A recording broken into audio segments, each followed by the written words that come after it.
Ayun, bali, nandito tayo sa breedingan ni Sir Ricky Elpa. So, napakasimple lang ng kanyang breeder cage.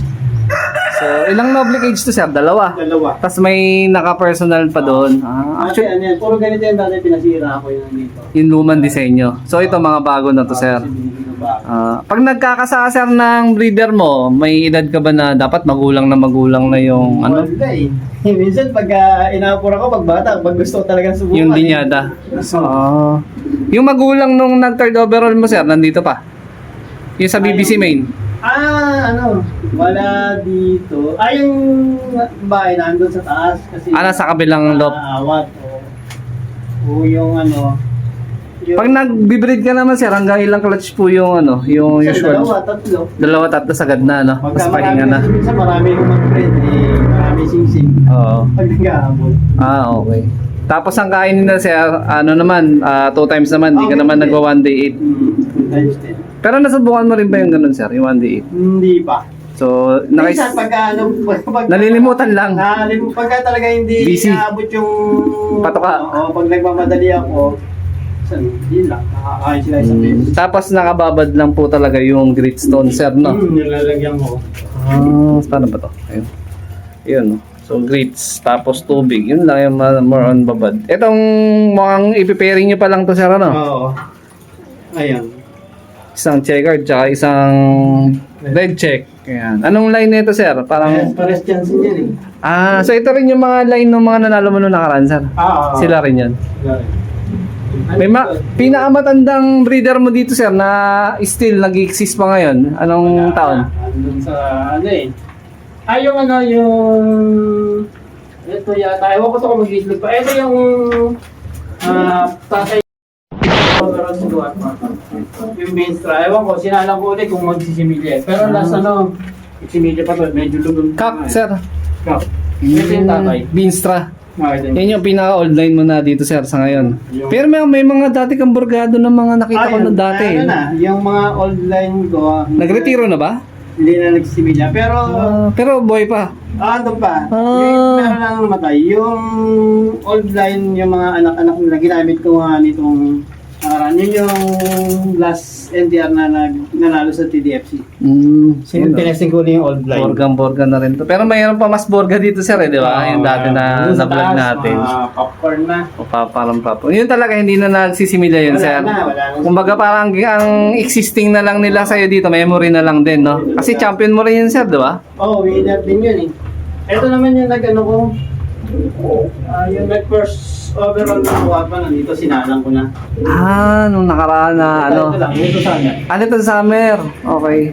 Siya lang yung nag-iisang na-clock mo, no, sir? Ito yung umuwi nung Yung dalawang kasama niya na mayroon ding rankings, hindi na nakauwi ng Claveria. Ito yung Binstra. Ito ang Binstra. Nakakross sa Japan. Hen pala, sir, ano? Lalaki rin. Lalaki din. Puro kak yung winner ko eh. Na mismong pauwian ng Claveria, sir, nung dumating siya, umulan ba noon o tirik yung araw? Paano ba nangyari doon? Wala na ako dito nung cut-off na to eh. So finisher na lang din pala siya, sir. Pero ang kagandahan, nakapwesto kasi siya ng mga unang lap. Wala. Kaya yung rankings niya, Hindi siya nakapwesto na walang nag-clock na live. ng Claveria. Kasi, Okay.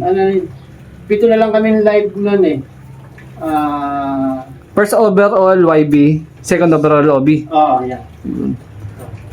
Tapos ngayon, naka-pair na po dun sa... Anong bloodline nung naka-pair ngayon dyan, sir? Ano to? Ito rin yung Jansen. Hindi po ba kayo nag-i-inbreed, sir? Half niya. Half sister. So parang magiging siste, line breed yan, sir? Ayun yung tatay din na yung base na. Ito naman, super set. Super set din to. Saguar pa. Anong taon, sir? Last year lang din? Hindi. Ano ba ngayon? Mga 24 siguro. 2 years ago. Pero super set din ng summer race pa din. Saguar pa. Summer talaga yung mga kinakanal nila, sir. O pati sa South, may na-experience ka na rin na okay din siya. Yung nito, kapatid nito, third overall naman ng South. Sa tatay din. Yung Nung during race ng first overall mo na yan, sir, sa Guarpa, kunyari, Monday, pahinga, sir, di ba? Anong binibigay mong routine sa kanya nun? Nagpapa-low fly ka pa ba? Babad ka pa ba sa toss? Play pa rin. Pero yung toss, hindi na. Hindi na, nadala na ako eh. Kasi nawawala pa, no? Madala, itong mga nag-toss ako.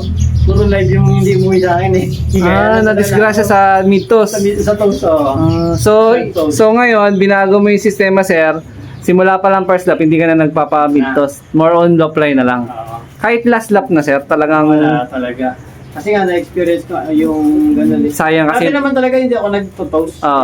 Nung nag-try ako. Kaso nga, na-experience ko, laging nawawala sa akin, yung mga live eh. Ilang live yung nawala sa akin ng toss. So ngayon sabi ko, Wag na lamang toss. Kasi bahala na sila. Imbis na nakapwesto ka na, naka-derby, nakapwesto na sa derby, sa toss pa man disgrasya. Palaman, disgrasya nga yun, sir. Pag ganun, no? Sabi ko, kung talagang ukol, Bubukol. Tama. So, basta alaga lang sa low fly, sir. Yun lang yung pwede mo may maibigay na tips. Wag lang, pero, kunyari, sir, loading ng Friday. Thursday, Friday, nagpapa-low fly ka pa ba? O pahinga na dapat? Low fly pa Kasi din. yung mga ibon ko, hindi naman din tumatagal na sa lipan dyan. Oo, ganun na talaga yung common na nagiging scenario, eh. Para stretching na lang. Para at least hindi lang maging ano yung mga pakpak nila, no. Maipit-ipitan ng ugat, kumbaga galaw-galaw. Ayun. Pero pagdating sa supplement, sir, pabaon hindi talaga na kayo nagbibigay. Basta sa pagkain lang. Pagkain tsaka digestion pills lang, sir. No? Ayun. Galing, no. So yun, pwede nating i-absorb yung mga ganong tips idea na na-share sa atin ni Sir Rique. Dun sa mga kalapatids natin, alam nyo na, wag na tayo mag-mid-toss. Ako din, na-experience na rin ako yan, sir. Sa totoo lang, mid-toss, dun pa ako nawalan. Madalas sa akin yan eh. Yung isa bago mag-last lap pa yata eh. Kumbaga live na, no? Parang second to the last lap, alam mo, nararamdaman mo, okay na ibon mo, pagdating ng mid-toss, dun pa nadali. Nakakabang hinayang. Totoo nga, sir. So yun, baka may gusto ka palang batiin, sir, or i-shoutout, mga kaibigan. Shoutout dun sa mga, ko dito, mga ka-team Guarpa. Yung mga loader ko. Yun. May kami dito. Pag nagpa-member ng Guarpa, sir, magkano po membership pala? Gusto na iba mga kalapatids? Meron namang pag meron ng sukat na recompute mga 300. 300. Tas mismong pagkapamasahin ng mga training, fix po ba o depende sa layo? Sa namin fix lang 20. Fix. 20. Yung malapit hanggang dulo. Simula ang pisa hanggang dulo.